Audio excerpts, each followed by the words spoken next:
So this is the art of self-care.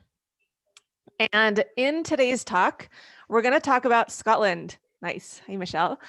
We're going to talk about what is self-care? What is it not? I think that's really important because I think sometimes people have a skewed idea of what self-care is, what that looks like, what that means. And most importantly, how do we start to prioritize it? How do we make time for it? How do we make it a part of our everyday lives? Because that is the goal. The goal is just to make it more of our default. And I would imagine that it's not for many of you. And maybe you're here because you realize that you need more. And the thing is, like, we didn't learn how to take care of ourselves growing up, like on the level that I'm going to teach you today. These are things that we were never taught in school. We were probably not ever shown by our caregivers, by our parents, by people in our lives. And it's not exactly something that's really encouraged in our culture. Although I think that's changing, which is a really good thing, because I think that we are realizing how important it is. So I want to know from you, and you can type this into the chat box. When you think of self-care, what does that mean to you? Because I think, again, we all have different ideas of what that looks like, what that is. And I want to know, and there's no right or wrong. So type in how you do self-care.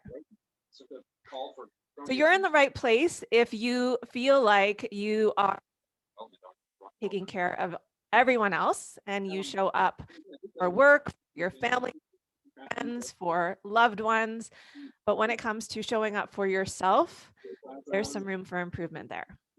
And if you are feeling overwhelmed or stressed or exhausted or burnt out, and you really want to start to take better care of yourself, but you don't know how to make that shift, you don't know how to make it consistent, and sometimes you're really good at the self-care, and then sometimes. Thank you.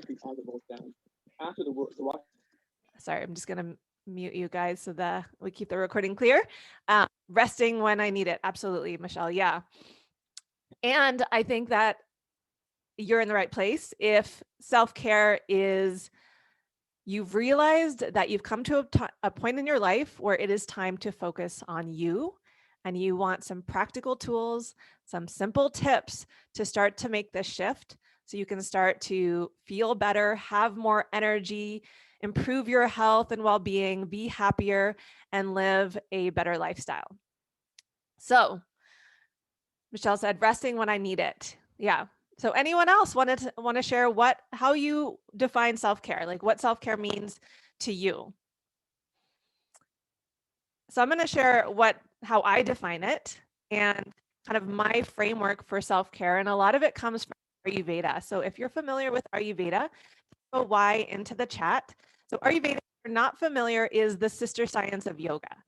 So it is the oldest healing science in the world, over 5,000 years old, and it comes from the same place that yoga comes from.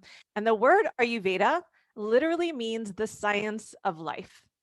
So it is literally like the science of self-care. And Ayurveda understands how our body works on every level, physically, mentally, emotionally, spiritually, energetically, and it's a holistic approach. So when I talk about self-care, it's not just about the physical self-care, which is really important, like eating right, sleeping, exercise, but it's also the emotional and mental self-care, which I think is a huge gap in the world of self-care. Understanding how to take care of ourselves emotionally and how to know what to do with all of our emotions that we feel on a day-to-day level, and how to deal with our minds that like go crazy sometimes and feel like our minds are often working against us. So that's a part of self-care that I really want to also talk about today, because I think it's maybe even more important than the physical self-care, because if we don't have the mental self-care in place, it's really hard to get ourselves to do the physical self-care. And I think that is the missing link for actually taking the time, for prioritizing it, and for following your plan to do, whether it is like exercising every day or eating better or going to bed on time. So that's kind of like the missing piece. in Ayurveda, there is this word that I love. The word is svasta. So svasta means good health.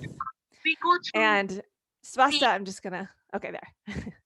Svasta literally translates as being seated in the self or being established in the soul, which is so cool. And I think that the word itself, even just this idea of being seated in the self, also presents like what it actually means and how to create that perfect health or that good health. So when you're seated in the self, the way that I see it is you're in your body. It's this deep level of self-awareness and self-honoring. You're paying attention to your body and to what your body needs on a moment-to-moment basis. And the amazing thing about Ayurveda is that it teaches you how to read your body like a book. So I started learning Ayurveda like 8 or 9 years ago. And I remember when I was learning, my teacher in one of like the first lessons, she was like, okay, pay attention to your blood. What is the quality of your blood?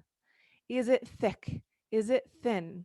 And she was like, this was like a different language for me. And I had no idea what she was talking about. I had no idea to tap into the quality of my blood. That was just like this level of body awareness that I just didn't have. And it's not like we have to get to that level, but that's kind of the possibility of Ayurveda. It's being so deeply attuned to your body and to what's going on inside of your body, inside of your mind, inside of your heart, that then from that level of deep self-awareness, you know what to do to bring your body back into balance. So the way that we start to bring ourselves back into balance with this art of self-care that Ayurveda teaches us how to do is we do it through what's called the daily rhythm. And the Sanskrit word is dinacharya. And this daily rhythm is, and this is what I'm going to talk about today, is this blueprint of how we should live our day-to-day lives, what time we should wake up, when is the best time to eat, when is the best time to exercise, when is the best time to go to sleep, when is the best time to meditate. And the way that we know when these best times are is what is happening in nature. And in Ayurveda, there is this deep understanding that we are connected to nature. We are not separate from it. So everything that's going on in the natural world, in the environment, is also happening inside of our bodies. And when we start to sync up these two things, what's happening inside to what's happening outside, our body starts to come into balance and starts to heal itself. And then from that place of deep balance and thriving health, that's when we are so vibrant and so energized that we have this sense of like clear direction and purpose for our lives. So that was really what happened for me. So my journey started when I had my first kid, and I have 2 boys. They're 9 and 11. So if you are a mom, type a Y into the chat. You have had that experience. I moved from New York City to Kelowna, which is a really small town in BC. And our son was only 10 months old at the time. So as a new mom, I was exhausted. I wasn't sleeping.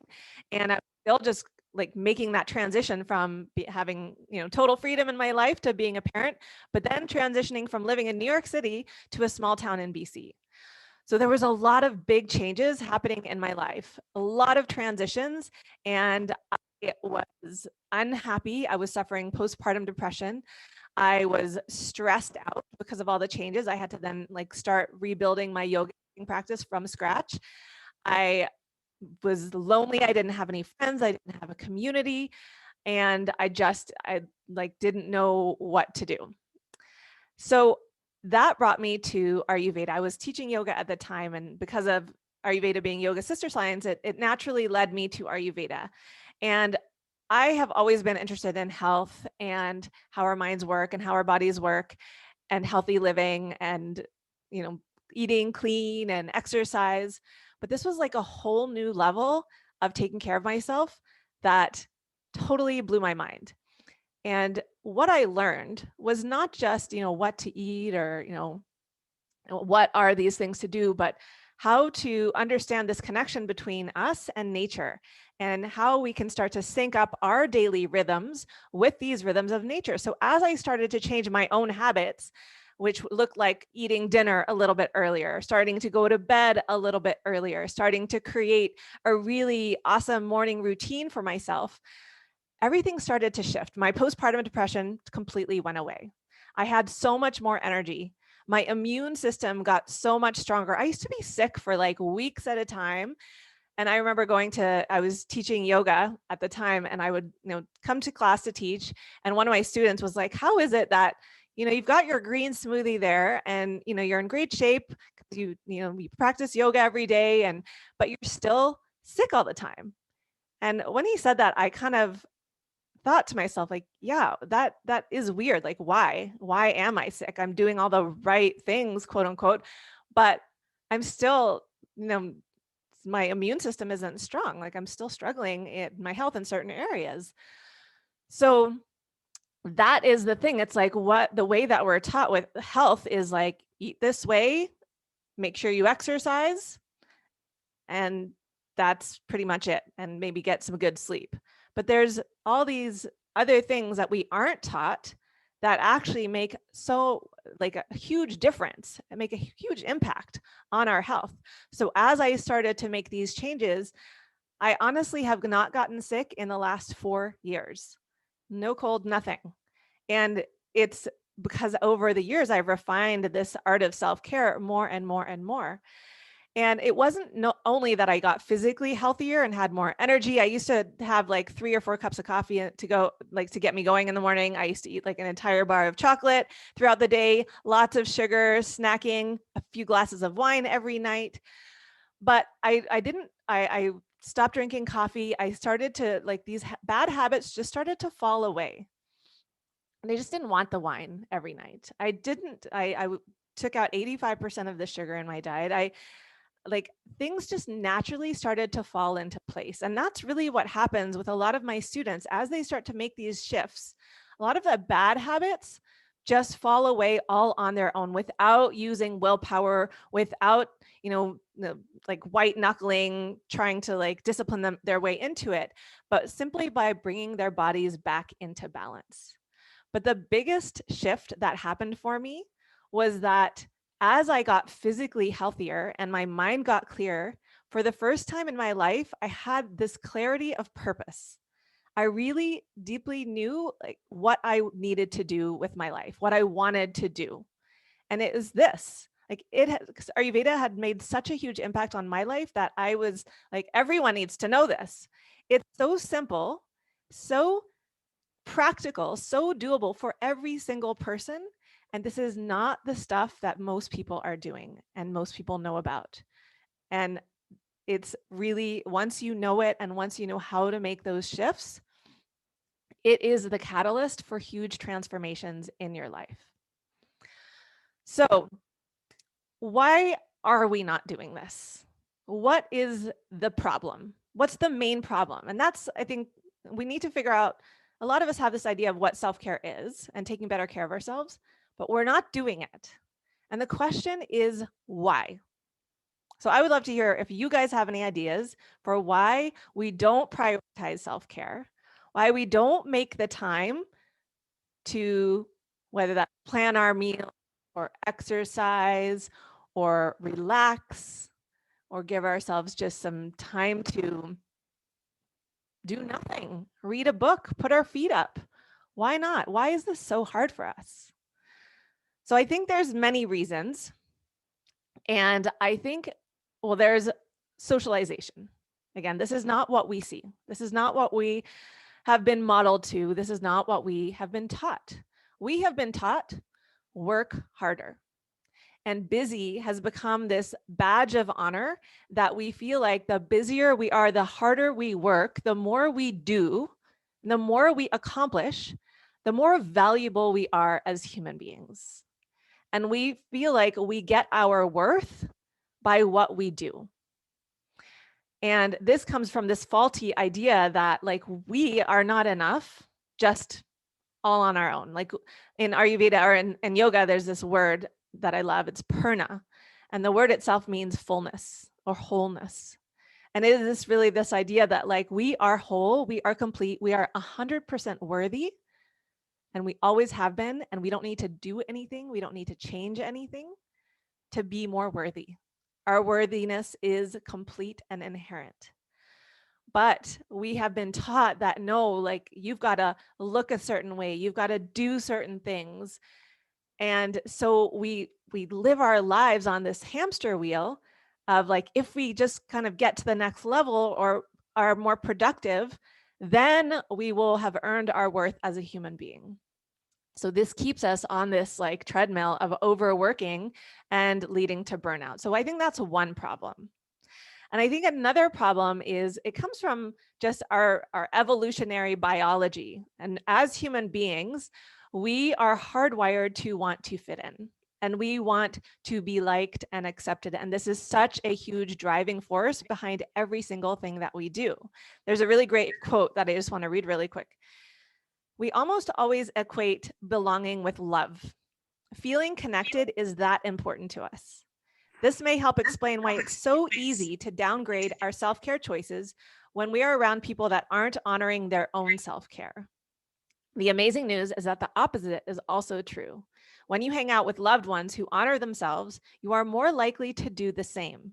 Good habits are contagious because we will follow them in order to belong. And this really speaks to the fact that being in a community of people that are doing this is so important. And this is what I talk about all the time, is that your environment really matters.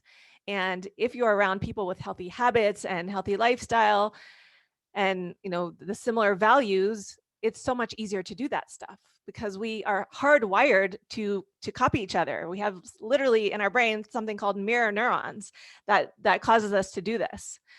The problem is that because we want to be so connected and feel like we belong, we end up doing a lot of people pleasing. And we end up disregarding our own needs and our own boundaries just to make other people feel good. And we think that, if we can make them feel good or do what we think they want us to do, then we can feel better.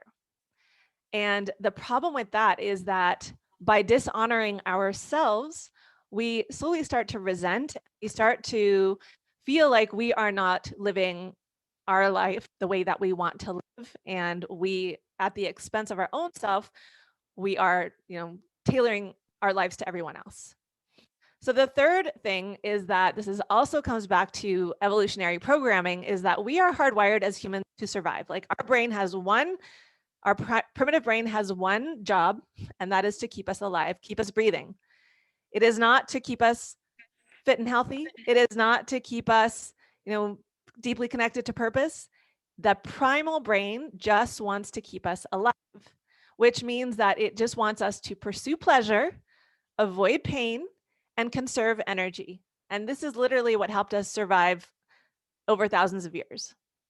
Now, the problem is that nowadays, seeking pleasure looks like a lot of instant gratification, like grabbing some sugar or processed food or wine, or even overspending or like grabbing a phone, over distracting on social media, vegging out on Netflix. Like we're so hardwired to just want to feel good that we go to these kind of false pleasures and comforting things to feel better. And when we want to actually make a change in our lives, we actually have become addicted to those behaviors, and then we don't know how to change them. So we want to eat healthier, but we can't stop eating junk food or sugar. We want to get fit, but we can't seem to motivate ourselves to actually get ourselves to start working out, to start doing something. So, and the way that we try to attempt changing those behaviors doesn't work. We try to use willpower. We try to muster up the motivation. We try to figure it out on our own. We try to just do research and hope that if we know the right thing to do, if we have the right plan, then we'll actually do it. But that's never the case. So I'm going to talk about how we actually do change our behaviors towards the end, because I think that's a really important piece. It's not just about the information. It's about taking all this information and then actually implementing it.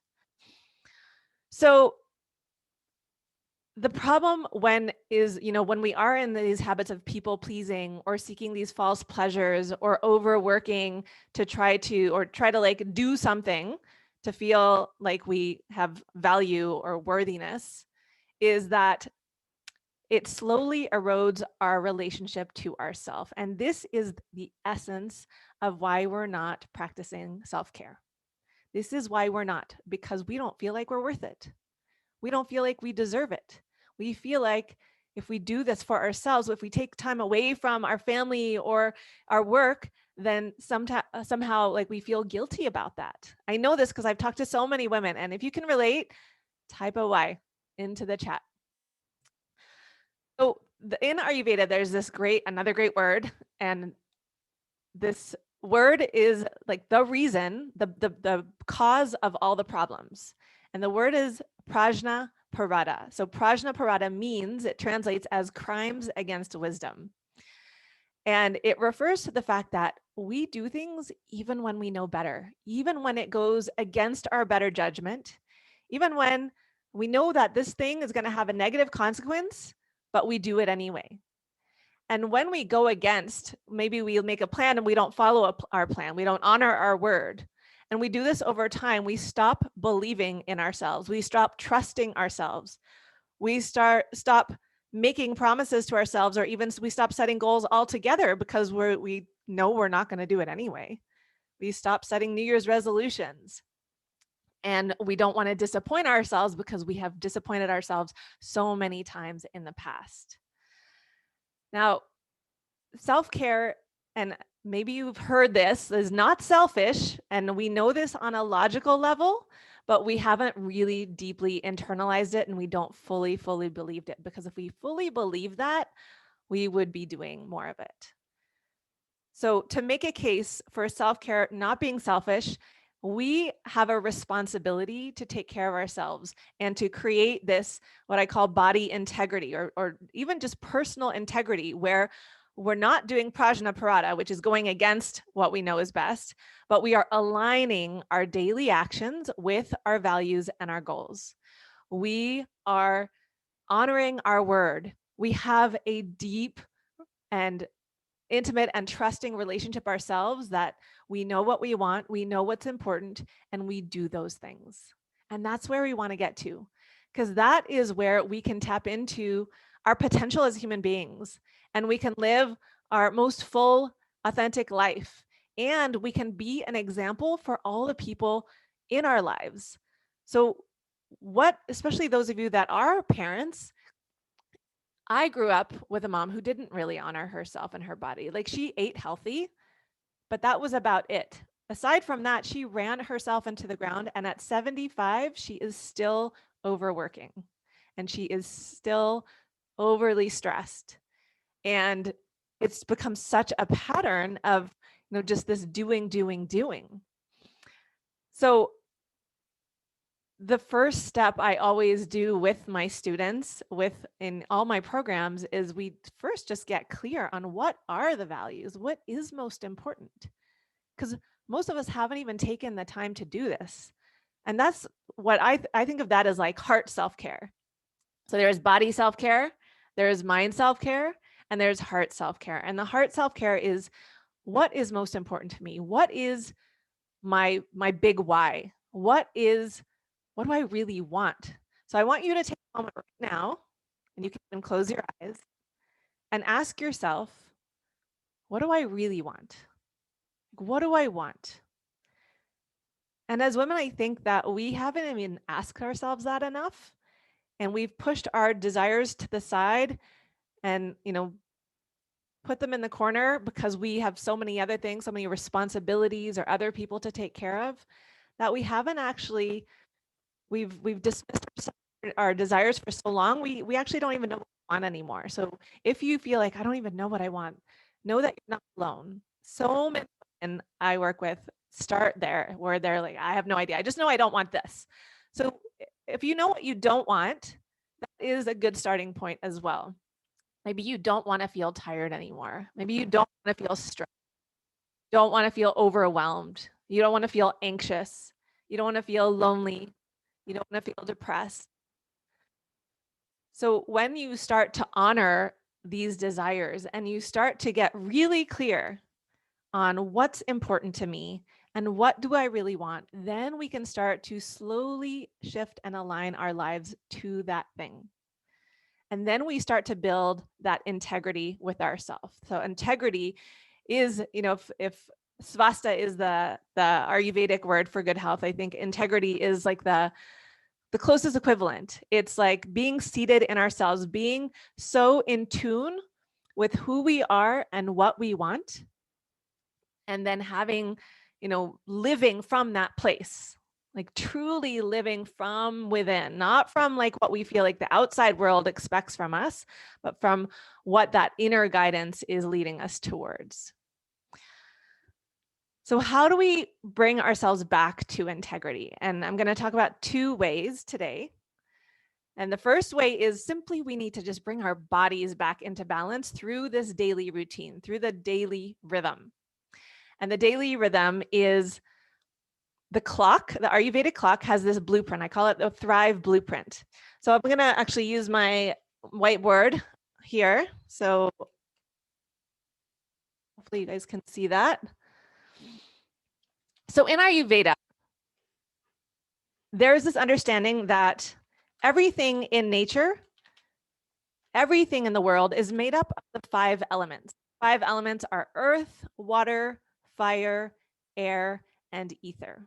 So it's not literally the 5 elements, but it's the qualities of these 5 elements. So if you think about the qualities of, can you see? Let's see. If you think about the qualities of earth, the qualities of earth are grounding, heavy, stable, steady. Then if you think about the qualities of water, water is fluid. It's flexible. And then there's fire. The qualities of fire is that it's sharp, it's hot, it's penetrating, it's intense. And then the qualities of air, and I'll tell you in a moment why this is all relevant, is that it is light, it's drying, it's mobile, it moves, it's like the wind, it changes directions constantly. And then the qualities of space, limitless, it's expansive, it's also really cold, it's light. So why does this matter? So these elements or these qualities are inside of each one of us, and it's also in the environment, in the outside world. Now, each one of us has like a different combination of these elements, and certain elements have like an affinity to each other. So the elements of earth and water, they create, when you combine them, it's like earth and water create mud, and they just naturally go together. It creates this energy that's called kapha. And if you are familiar with Ayurveda, you maybe have heard this term. Kapha is a dosha, an energy that is all about stability. It's stability, it's lubrication, it's structure. So if you have a lot of kapha element or kapha energy in you, you are someone that is very steady and stable. And maybe you are someone that has a routine and follows that routine. Maybe you are someone that you have had the same job for a long time, maybe your whole life. Maybe you've lived in the same place. And you really like that rhythm. You really like the regularity of like day-to-day routine. So it's really hard for you to change. But when it's like, I think of like a train, it takes a lot of effort to get it going. But once it gets going, it's like, it's easy to stay on track. Now, with these elements of earth and water, you have a lot of these elements in your physical body and in your mental tendencies and in your emotional tendencies. So these people tend to have like the bigger bones, tend to be thicker. They have thick hair. They have nice full features. They have soft skin. The water in their skin, it makes their skin really soft. They age really well. Emotionally, they tend to be really stable with their moods, but sometimes when they're out of balance, this can look like weight gain. This can look like water retention. It can look like just stuckness in their lifestyle, lethargy, laziness, malaise, depression, heavy emotions. So when we understand, where we are, like how these energies kind of work in our own bodies, we know exactly what we need to create the balance. So when you combine the elements of fire and water, and in this case, it's almost like fire and oil. And fire, like think of butter or an oil lamp, these go together and it creates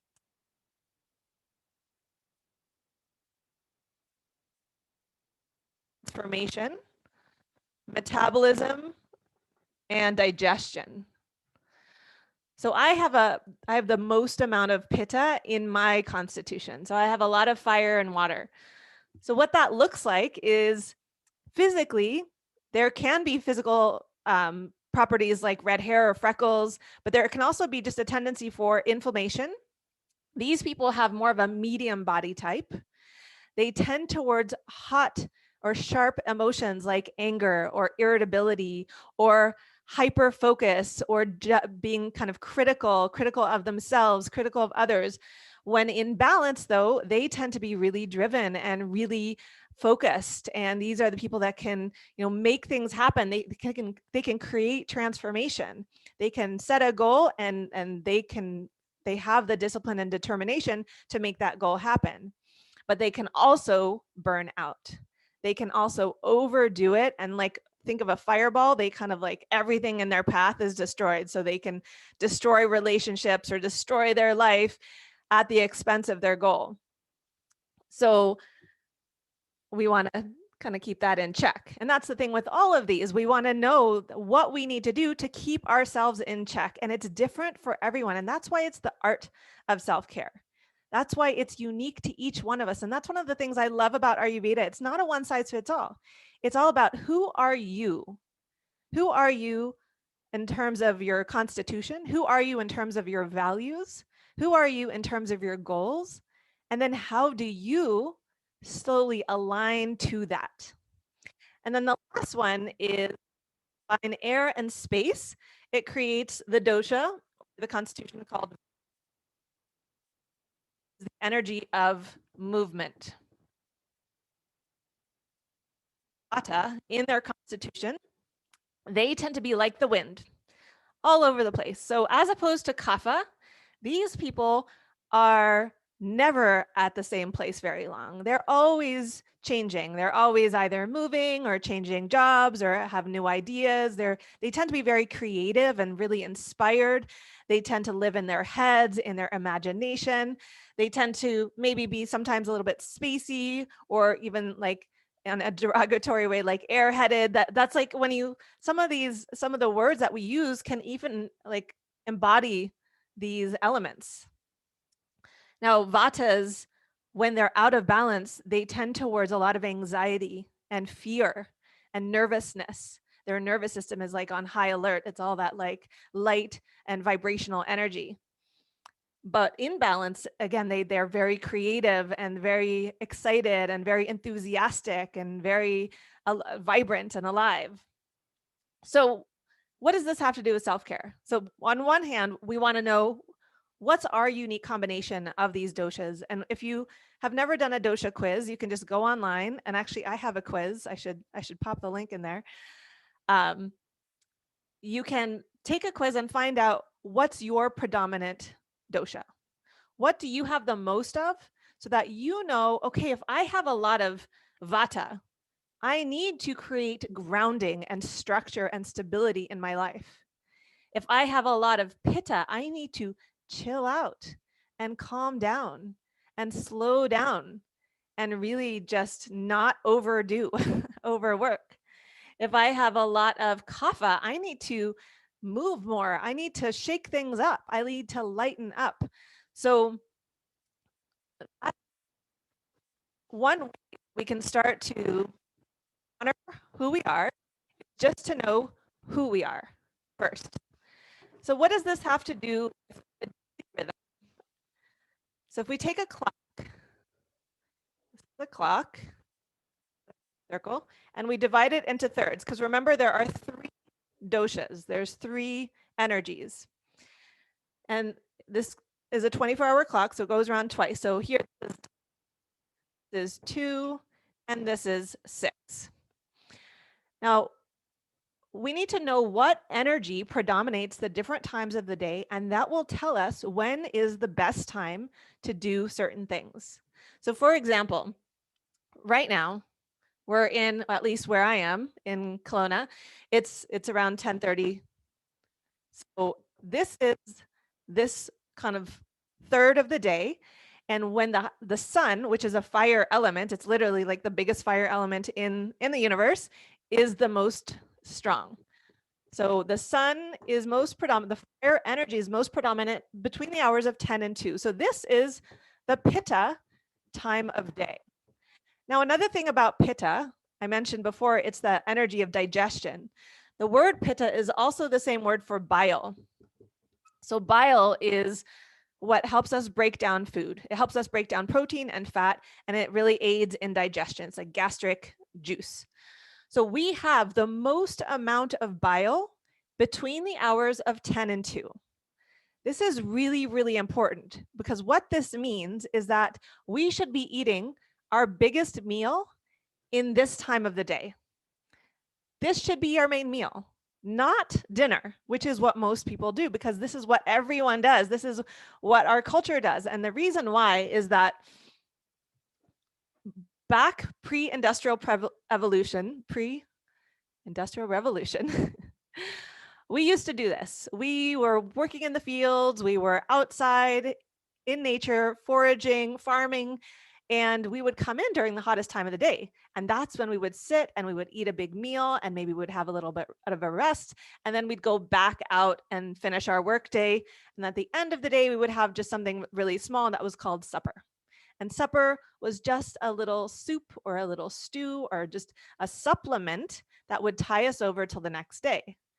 Now, what happened after the Industrial Revolution is that all the men went to work in the factories. They were sent with their bagged lunch, and the main meal got moved to the end of the day. Now, here's the problem with that.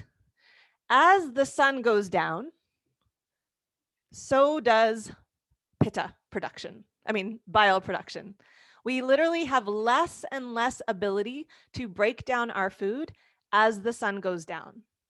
So now if you're eating your main meal at the end of the day, 6, 7, 8, 9, 10, you are putting a huge load on your body. That's a lot of stress on your digestive system. So it has to work overtime to try to break that food down. And your body is not meant to do that. So what happens if we do that continuously, day after day, month after month, year after year, I think of it as like stealing from tomorrow. It's like we're taking tomorrow's energy for today. And eventually we get into a deficit. We are burnt out. We have no energy. We're completely depleted. Our body starts to break down. So this one little switch, this one little thing, if you just eat your main meal in the middle of the day versus at the end of the day and make your dinner lighter and earlier, this is one of the best things you can do for your health. If you start anywhere, start there. This is where I start with all of my students because it's like this big domino that then knocks down all the other dominoes.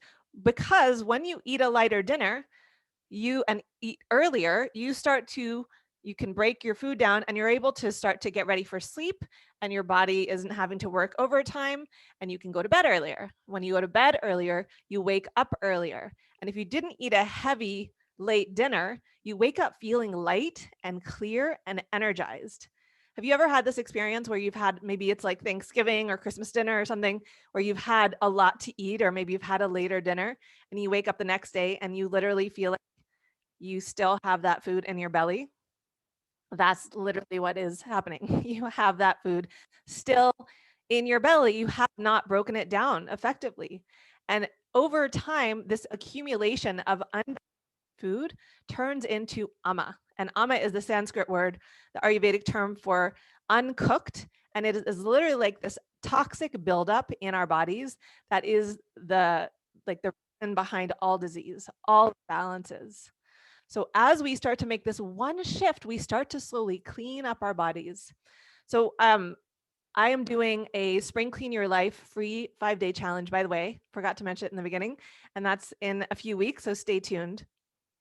And I'll go into that a little bit deeper. So that is just one way. So really quick with the other areas, with the other parts of the clock, this evening time between the hours of 6 and 10, that is the time of day that is, it's kapha energy. The kapha is earth and water. So this is the time of day when we want to slow down, when we want to get really grounded and calm our nervous system and start to relax the body and the brain and get ready for sleep. And this is not a time to catch up on work. This is not a time to get overstimulated with some crazy movie that's violent and overly intense. This is a time when we really need to honor that energy and that, what we're meant to do in that time of day so that we can have really good sleep. And then Vata time is between the hours of 2 and 6. So this is when you're going to bed before 10, because here's what happens. You go from this heavy, grounded earth, water energy to fire energy at 10 is like the witching hour. Have you ever noticed that it's like 8 o'clock or like 8:30 and you start to feel really tired and you're like, oh my God, I could totally go to sleep right now. But you look at the clock and you're like, oh, it's too early. I'm just going to push through. Maybe I'll do one more thing on my to-do list or stay up a little bit later. And then you stay up past 10 and then all of a sudden it's like second wind and you're awake and you're like, awesome, I can watch another show or do a little bit more. But this is a problem because you're in this second phase of Pitta, and the second phase of Pitta is really important to your body because that's when a lot of like deep house cleaning happens, deep detoxification, repair, your brain gets cleaned, your organs get healed. And if you are awake, you will not effectively and efficiently do those things. So this is why we want to start to go to bed before 10, and it adjusts slightly depending on the seasons because again, it's in alignment with what's happening in nature. And then we want to wake up before 6 or around 6 because here is the shift from Vata energy, which is all about air and ether and it's light and it's spacious, to heavy, earthy, watery, grounded energy. So when you wake up early, you wake up feeling lighter. You wake up feeling more mobile and having more movement and clarity versus when you wake up late and you literally feel heavier and more sluggish and maybe there's brain fog and it's so much harder to get out of bed. So the important thing here is that we don't want to like go from not doing any of this to a total 180 like that. And that's often what happens. I'll teach a workshop like this and everyone's like, awesome, tomorrow I'm going to, do all the things all at once. And this is how most of us approach change. We get super motivated and super inspired. And we're like, I'm going to do all the things. And we cannot sustain that level of overhaul. And we have kind of this all or nothing or perfectionism mentality around these things. And so we start and we try and we can only sustain it for so long. And then we give up and we give up all of it. And it literally becomes this kind of all or nothing. So the way that I teach my students is pick one thing, pick one habit, dial that in, and then build on that. And start small, start doable. This is how change happens. We cannot make a total 180 in our lives. Our brain will resist the change. There's a lot of little things that have to happen. So that's one word of advice, is that start with one thing and start small and focus on consistency. So before I go any further, this is the body self-care part. Are there any questions? And then we will fit in a little bit of the emotional self-care. I'll take some sip of water. I'm not seeing any questions, but if you guys do at any point, just type it into the chat and then I'm happy to answer it. All right, so emotional self-care. This is something that I've become very passionate about over the last few years because it is really the missing link. So I mentioned before that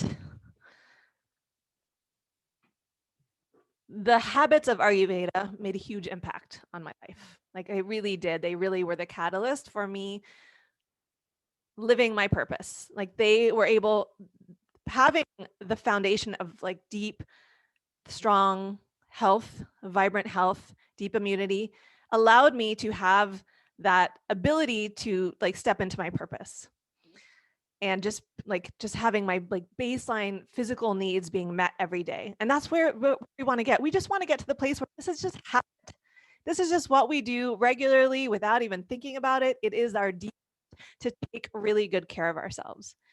And then once we have that, like then anything is possible. Literally anything is possible. But it's so foundational. Like this stuff is just, we can't, the foundation of our health is everything else is built on that. So we have to start there.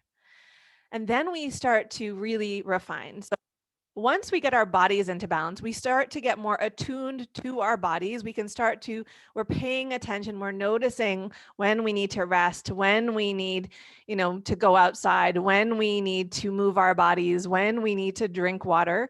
And we get better at listening to that, honoring that, which again, that skill alone, just like taking a moment every day and just checking in with your body, asking your body what you need. Like that simple habit alone can make just a huge, huge difference. And then there's the emotions. And this is so important because our emotions are what drive all of our actions.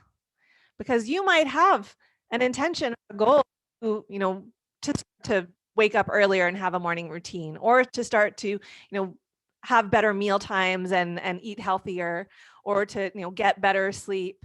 But the thing that is stopping you is that you have emotions that are driving your actions to do the other things. So ask yourself right now why you are not. So think about one self-care thing that you should be doing, would make a big difference to your health and wellness, but you're not doing it. Ask yourself why. And the reason why is some sort of thought, some sort of belief that you have taken on from who knows where, whether that's like cultural, societal, from upbringing, from just some sort of experience that happened in your life, some circumstance, some situation, some event. But now you've internalized it so much that you believe it, and it is silently driving your actions. So all of our behaviors, 95% of our behaviors are driven by our subconscious mind, which is just repetitive thoughts that we have internalized and we just believe, and then we live our lives that way. So this is also one of the first places I start with my students is let's find out why you are not doing, why you're doing the prajnaparata, right? The prajnaparata is the crimes against wisdom. Why are you still eating junk? Why are you still not exercising? Why are you still overworking? Why are you still not setting those boundaries within your relationships and honoring what you need?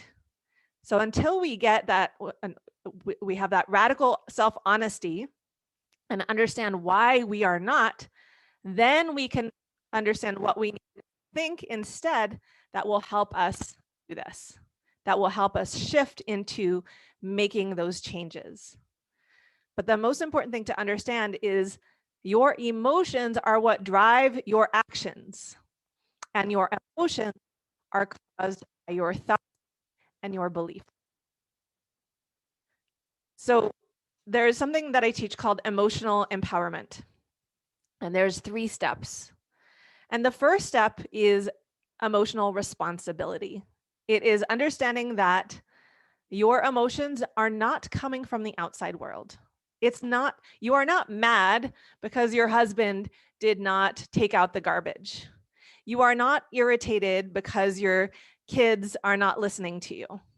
You are not lonely because you're in isolation because of COVID.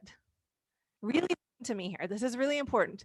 You are feeling those feelings because of a thought. So if we take the husband example, your husband, he doesn't take out the garbage. You feel angry. The reason why you feel angry is you have a thought, he should have taken out the garbage. He's supposed to take out the garbage and he didn't. He's not doing what he should be doing. That thought, again, it's often just like this kind of subconscious thing. We just feel angry. We don't even realize like we have this thought, and that's just a thought. We can choose to think many things that would not create anger, but we are choosing that thought, often not consciously, not deliberately. That's just the default thought that comes up. So when we take responsibility, we say it's, okay, I'm feeling angry. Why? And then when we ask ourselves why, we find the thought creating it. Oh, because I'm thinking my husband should have taken out the garbage, but he didn't. Maybe he forgot. Maybe he had something on his mind. Maybe who knows what. There's so many other options that would create a different feeling instead of anger. If we thought, oh, he's really got a lot of it on his mind from work, maybe that would create the feeling of compassion versus anger. So we can first find out what we're thinking, and which is causing the feeling. So maybe if we follow this thread, husband doesn't take out the garbage. The thought is, he should have, I'm annoyed, creates the feeling of anger. And then the action you take is then maybe you get really resentful. Maybe you get kind of passive aggressive where you kind of snip at him. He comes home and you're like, why didn't you take out the garbage? I keep asking you to take out the garbage. And you are then, the result is that it's putting a lot of strain and stress on the relationship. And you have this thought of the way that he's supposed to behave. He's not doing it. So that's why you are feeling bad. So emotional responsibility is taking your power back and owning that your emotions are not coming from anyone or anything. They are coming from you, and you have the power to change it, and you can change it. So that's step one of emotional empowerment. Step two is emotional processing. And this is, again, this is one of the most valuable skills, because when we don't digest our food, we create physical emma, which is like the toxic residue byproduct that builds up. When we don't process our emotions, the same thing happens emotionally. We get this like toxic buildup of emotions that we have stuffed down, and they get kind of lodged in our body, and our emotion, like the lack of emotional processing, can actually eventually turn into physical issues, physical pain, headaches, whatever. It's so many things that can be actually caused by not processing our emotions. So emotional self-care is giving your body to feel. So what emotional processing looks like is taking a moment to honor, I'm feeling angry. If we just go back to that same example and we just take a moment of, what does anger feel like in my body? Before I even try to change it, before I even think like, what do I want to think instead? Let me just allow for how I'm feeling. Well, I'm feeling that there's tension in my throat. There's like, my throat feels like contracted. Maybe there's a pit in my stomach. Maybe I notice like my shoulders are tense. Maybe there's even like my throat feels like there's saran wrap around it. Maybe there's like nausea in my belly. Like just taking 90 seconds. It takes 90 seconds for you to process an emotion. Now, the reason why, you have a thought, and when you have a thought, it releases neurochemicals in your body that you perceive as different sensations. And it's just vibrations in your body. Again, that tension, the tightness, the nausea, like all those things are just neurochemicals, literally. And it takes 90 seconds for them to move through your body. So if you just allow for that and sit with it and breathe into it instead of what do we do normally? We resist, we avoid, we distract, and we numb. And the way that we do that is with a lot of the overeating, the overworking, and picking up our phone and drinking wine and doing drugs because we don't want to feel what we're feeling. So if we just build that skill of us, we don't have to do easy stuff. And then we don't have the negative effects of those habits and behaviors, which then turn into like habits that we have a hard time breaking and changing. This is huge. So I want you to take a moment right now and close your eyes and just check in to your body. And just notice, how does your body feel right now? So physically, just notice how your energy is. Then notice if there is an emotion that's present. How do you feel? And maybe you can't name it just yet, and that, this is a skill that we develop over time, but maybe you just notice some sensations. Notice where you feel them. Where do you feel it in your throat? Do you feel it in your shoulders? Do you feel it in your heart? Do you feel it in your belly? Do you feel it in your limbs, in your arms, or in your legs? And again, this is a process. And so when we're not used to doing this, we maybe are not that attuned. But the more we practice and the more we can just take a moment and pause when we are in an intense emotion and just check and allow ourselves that 90 seconds to just let it move through us. Emotion, then it doesn't get stuck. And then we don't engage in all these self-sabotaging behaviors to make it go away. And then we can actually uncover the real reason why we're feeling it. And we can find out, what am I believing right now? What am I thinking right now? Do I want to believe that? Do I want to think that? What does this create? Keep thinking that. What behaviors does this lead to? This is huge. This level of self-awareness, again, this is like another level of svasta, that being seated in the self, being in your moment experience. It's deep self-mastery. And the third step of emotional empowerment is generate the emotions that you want. How do you want to feel? So right now, how do you want to feel? And you can cultivate that on purpose with a thought that you choose to think. And the reason why we do anything, like as human beings, we are hardwired to everything we do is because we think there's something good on the other side. We do it because there's a reward. So we eat sugar because the reward of dopamine feels really good. We people please because we think that the reward is that we get to be liked. We work because we think the reward is that we will feel more worthy. So when we see that, like, okay, is the way that I'm doing it actually leading me to that? What do I need to think and believe to take the actions that I want to take that will lead me to the result that I want to create? So this is the process that I take my students through, is when we combine the body self-care and the emotional self-care. This is truly holistic self-care where we know how to take care of ourselves on every level. We know how to be vibrantly healthy physically, vibrantly healthy and happy emotionally and mentally, and we truly feel like we are living in integrity with who we really are. This is when life opens up. This is when we feel like we are living the life we are meant to be living. We are living on purpose. We are living our purpose. And then anything is possible from there. So I really want you to take a moment and think about that possibility for you of living that alignment, like really whatever you want. So right now, or maybe it's what you don't want, or you want to just solve the problem. Think about the impact of that. on your life, who would that impact?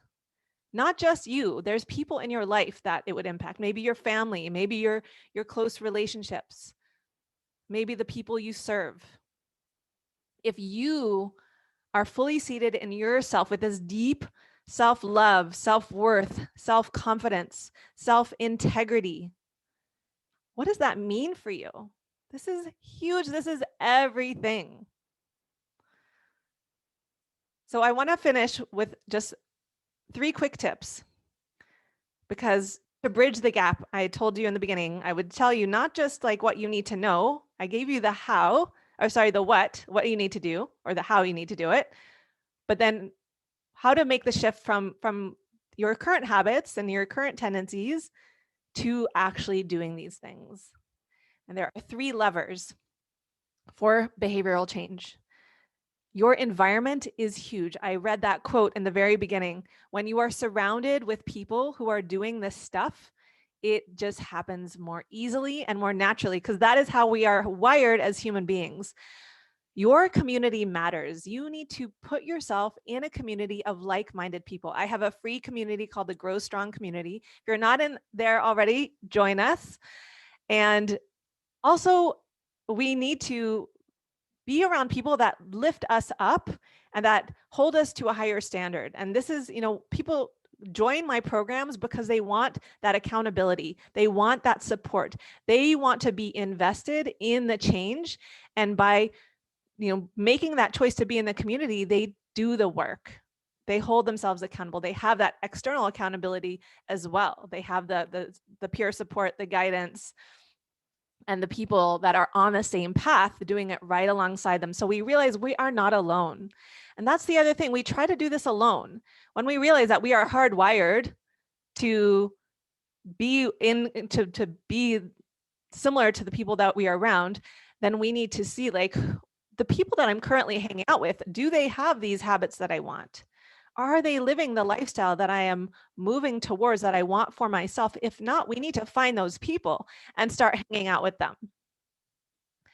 The second thing is willpower doesn't work. It works sometimes. Some people have stronger willpower than others and tend to be more self-motivated or self-starters or more disciplined. But we don't want to rely on that. And that's why the emotional empowerment piece is critical. You need to know, what are you thinking that's driving? This is what needs to change. Your thinking needs to change before your actions. And people just try to focus on making themselves do the thing using willpower. Just, I need to force myself to do it. I need to force myself to eat better. It does not work. That is exhausting. And it's just not sustainable. You need to do the deeper work of shifting your thoughts first, and then the action is a result of that. Because the problem with just trying to focus on our actions, we will just default back. We can only use willpower and harsh discipline for so long until it no longer works. And the third thing is the habit change piece is really, most people don't know how to change habits. Our brain literally resists change like the plague, because uncertainty is very scary to our brains. We don't know who we are in a new life with new habits. We know who we are now. And even if now is not optimal, we're familiar with it. It's comfortable.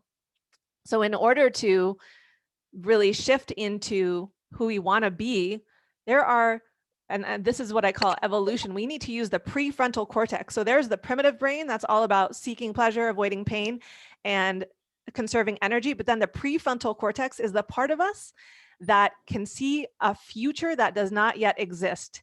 It is the part of us that makes us human, the part of us that wants to grow and evolve as human beings, step into our potential. It's the part of us that wants more. It's the part of us that go beyond where we are now. And we need to listen to that part of us. We need to really listen to our hearts and these callings. And if you want something, it is your responsibility to go after it. That is, like, I think of it as, that has been put into your heart and into your brain because you know and you can do it. You have the capacity. So I have a gift for you for being here today. I would love to offer you, I'm just going to pull up the link really quick. I would love to offer you a free 30-minute self-care strategy session. So this session is really going to be kind of like diagnosing the problem. And what I mentioned in the very beginning is like, it's not just enough to know what to do. We need to understand why you're not doing it. And we can't see our own blind spots. We aren't aware of some of our limiting beliefs because they're subconscious. They're beneath the surface of our conscious awareness. So we don't even realize they're there, but they are like quietly driving us in every. So in order for us to change, we can't change until we become aware of that. So I'm just going to put the link into the chat box for you to schedule a free 30-minute call with me. And through that process, I take you through a process of asking you a whole bunch of questions because I can see what you can see. As a life, I'm trained literally to look for those limits and those thoughts, those subconscious thoughts that you're not aware of. And I can show them to you. And then once you can see that, once you see something, you can't unsee it. And then that starts that process of self-awareness where you know what to do to change. And then I can tell you, I can basically give you the solution, the plan. So we'll talk about where you are, where you want to be, why you're not there yet, and what needs to happen to change. And I can give you that plan. And then if it feels like a good fit to work together, we can talk about joining my program, Align and Thrive. Oh, if you have any questions, I would love to hear them. And if not, we can call it a day. Thank you so much for coming. I just want to honor you for taking this time for yourself, for self-care. This is the first step. And please reach out to me if questions come up. You're welcome. Oh, the dosha quiz. I know I don't have that link handy. Give me 1 second and I will find it. You're welcome. Hi, Michelle. Yes, I know you're already in Align Thrive. Hold on. Let me just find that link and to the quiz.